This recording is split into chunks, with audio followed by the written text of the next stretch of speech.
That's a devastating blow to that team. Had a really strong top 5 run going here today. These tires are hot. They pick up all the little marbles and tire shreds around this racetrack, and you're allowed to go in turn 10, and he's taken off early. Surprised his teammate a little bit.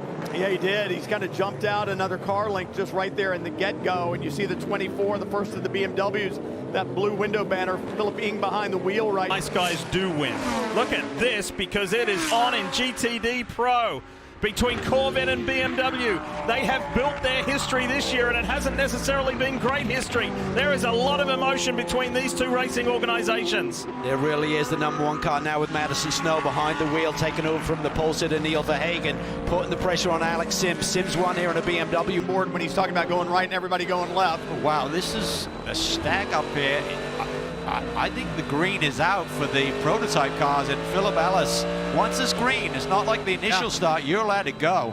Repeater up in the paddock, so place your spotters around the racetrack. Heinrich around the outside, and he gets roughed up again by the 65. This is cut and paste from earlier in this race. And who's right there? The 4 as well. And so for Lauren Heinrich, and you saw Dries Van Thor, the GTD traffic in front, and they were going to try to get out of the way. That forced Van Thor, and Nazar may have a run. Van Thor protects the inside. He is proactive. Now they're side by side. Saw this before. Was the cut pace? Wow. But Nazar clears him. He clears the BMW. Felipe Nazar to the lead, our championship leader. Just like that, and it was that 5th. In. We've got full course yellow with the debris on the racetrack. There was a caution, one of the 5 cautions last year here in the Chevrolet Detroit Sports Car Classic was for exactly the same reason. Bad to worse, all popping out. The 77 dives on the inside. What a move from Lauren Heinrich. He is the man. But yes, raindrops on the speedway. In fact, Nicky Katzberg was told as they were coming to the green, be ready, there's weather in the area. We are surrounded on 3 sides. Yikes, watch out. And there was a lockup by Van der Zande. There's already a car off, the 52 machine. That is Salas. Salas behind the wheel. You suddenly saw Renger Van der Zande halt his speed as the cars go side by side. They climb up the hill, out of the boot here on this legendary circuit. And Ross Gunn, what a first season this has been. Left-handers are the biggest issue. When he turns right here for 5, he just can't see the apex, so he has to drive completely out of the right-hand side of the car and just use the right-hand side of the track. For every trailing car, you hope the spotter is giving these cars information that there's a driver half blind. And the 99 Off at really high speed. Let's watch. Here we go. I think the 10 car's involved. Oh, Ricky Taylor. Oh. Luckily that block moved, Cal, because that really dissipates some energy. We'll be down for a little while here under caution because they'll have to get a forklift to place that again on board here.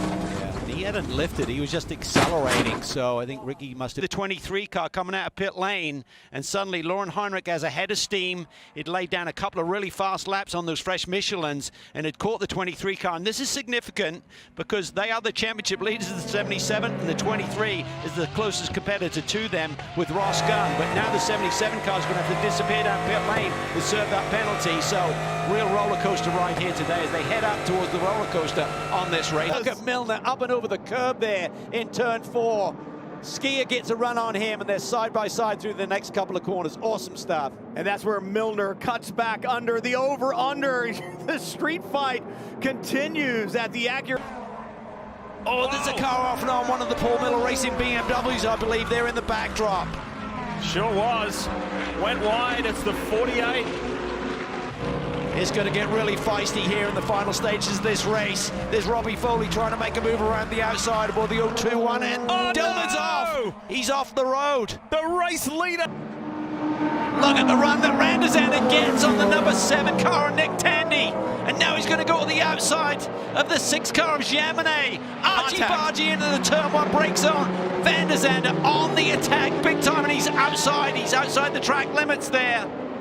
Also had an issue post-qualifying tech inspection. The car was too low on the front end, so they started this race from the back of the field. So a lot of potential in this platform this weekend, but not really executing right now. Yeah, that's a problem for the 60.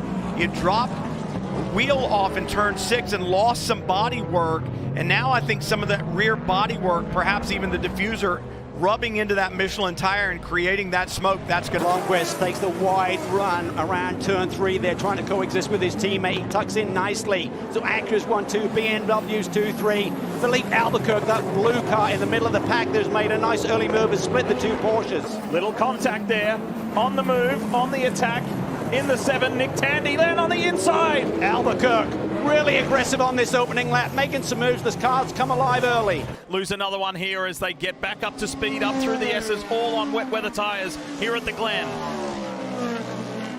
Oh, big stack up there through turn 1 on the LMP2 machines. Is slow, accelerating off, and the Mustang has to go to the high side to escape hitting him.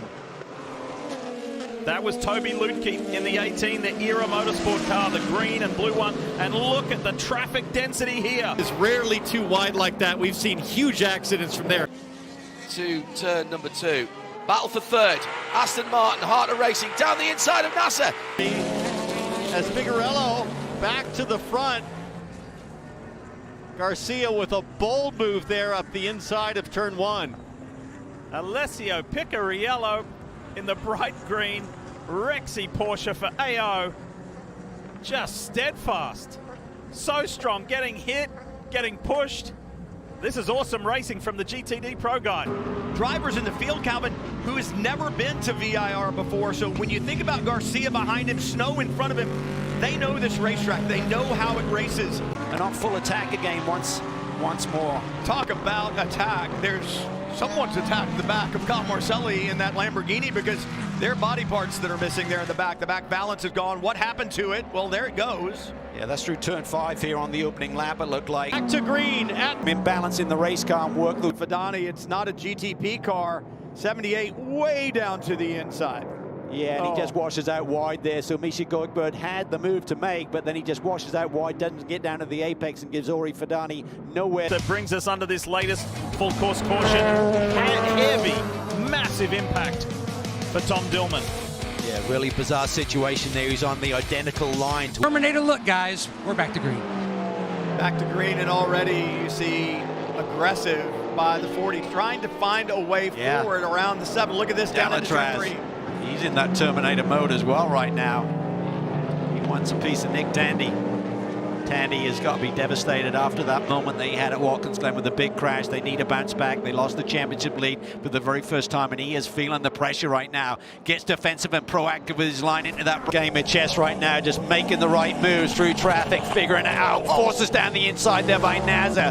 That's on Ori Fadani, one of the leading teams in GTD. And now there's contact there. Campbell forced the issue down the inside. I think it was maybe if Danny Formal there had contact. Did he break the right front suspension? To me, it doesn't look right. That right front looks like it's off. He's going to put it all on the line. They're really not in the championship picture whatsoever. It's win or bust for Ricky Taylor and Wayne Taylor Racing here. It wasn't that long ago, Cal, that lead of Naz's was stretching out towards 2 seconds. It's down now to 0.8 of a second. Here comes Ricky Taylor. Yeah, the challenging for race wins and titles. It hasn't played out, but now Ricky Taylor is closer than he's ever been. And can he use that Cadillac power down the long Jefferson Avenue here? Jack Aiken is on the attack. Ringer van der Zande gets very proactive in his line. He can't slow the car down. He's off the road. Aiken scrambling for grip. That is an all-pro driver lineup. GTD has a pro and we'll call it a sportsman driver or an AM driver, someone who does not make their living driving race cars. So that's the only difference in those cars. Look at this. Battle for the lead. Inside the second of the BMWs going into that high-speed turn 1. One of the cars with the most significant damage is a Mustang from Gradient Racing and Joey Hand. The first 30 seconds of the race, how do you describe that? Plays at Salas on the inside, Hyatt in the purple car around the outside. Not quite synchronized spinning, but not a pretty sight at turn 1 in Sebring. Yeah, and I'm not sure if Robinson was involved then or whether he got off the road a little bit. We're just trying to get it all back together by the time they got to turn 3. There it is. No, they're just watching on here from his young teammate, just 21 years old, the Italian behind the wheel right now. Did a superb job here in qualifying, but didn't have a great start, then settled in nicely. He was running in P2. And he had that little off there going through Oak Tree. Let's try and see how this one develops, Brian.